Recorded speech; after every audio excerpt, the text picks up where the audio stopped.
Italian government is not precisely collecting data. There are international organizations that do that, for instance the OECD. What we can talk about is proportions of Italians living abroad. In this case we are talking about New South Wales here, and we registered actually a smooth increase in the presence of Italians here in New South Wales and Sydney in particular. During the last 10 years the numbers were always moving around between 34,000 and 36,000, but in the last 2 years they increased sharply up to 38,500, which is a sound increase. I think in just 2 years it's around 4%, 5%. Having said that, it has got to be reminded that our data are really partial, because we register who comes to be registered. And we know that most of our citizens abroad don't just come to the consulate to register themselves, but come when they have a necessity. I mean, they want to renew their passport, they want a new passport to be issued, or for some other problems. So probably we've got to wait that all the people that arrived during the last years, sooner or later, will have to come and register themselves. Maybe also because of elections in Italy, they want to vote for the Italian elections, and so they've got to register. So probably the phenomenon, if it's really a phenomenon of the last 2 years, let's put it this way, we'll have to wait a couple of years still in order to be able to give precise numbers to the phenomenon itself. I know this is still a phenomenon in progress, as you said, but is it possible to describe the new migrants? Are they families who try to resettle in Australia, or are they most young people with graduate degrees or professionals who want to try and settle in a different country? I would say that from what I've seen during these 2 months, because I mean, I also gotta say that I've been here just the last 2 months. I've arrived really recently in Australia, in my case with a family, but mine's a really peculiar case, I would say.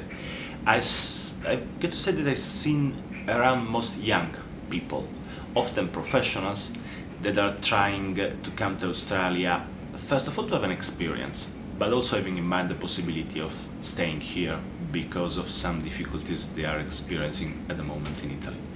So, I mean, Australia, it's really well known, it's really attractive in a way, because of the climate, because in the imaginary in Italy it's really attractive. And also, I mean, the language spoken is English, which is obviously for educated people in Italy the first language that is commonly spoken.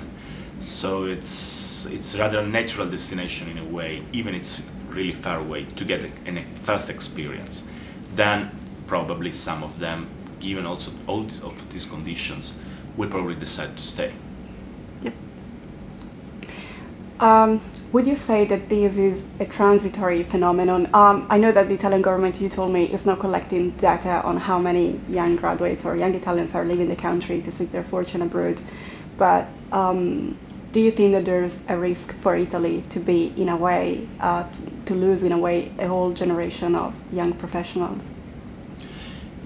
I think this is not really a risk for Italy. As far as I know, I mean, I'm not an expert in the issue, but I think I've read sometimes that the only countries that attract at the very end, really, brains are USA and I think Sweden, maybe another country. So it's a phenomenon that interacts all the world. Then probably, and it's also normal with the globalization that researchers, for instance, just go abroad also to gain some experience. What transforms this in a problem, it's if you have got a minus every year. So if it transforms itself really in a brain drain. Maybe not everybody knows that brain drain was an expression I think first used during the 60s in the UK to describe the phenomenon of English and British scientists going to the USA, while nowadays we know that UK instead attracts a lot of people to their universities and then to London, for instance, for finance or research. So I think that this phenomenon may also be transitory in a way, probably with the economic recovery that we hope sooner or later will come also to Europe and then to Italy. I think that most of these people may also come back with some more experience. So I mean, I think it could be also an opportunity.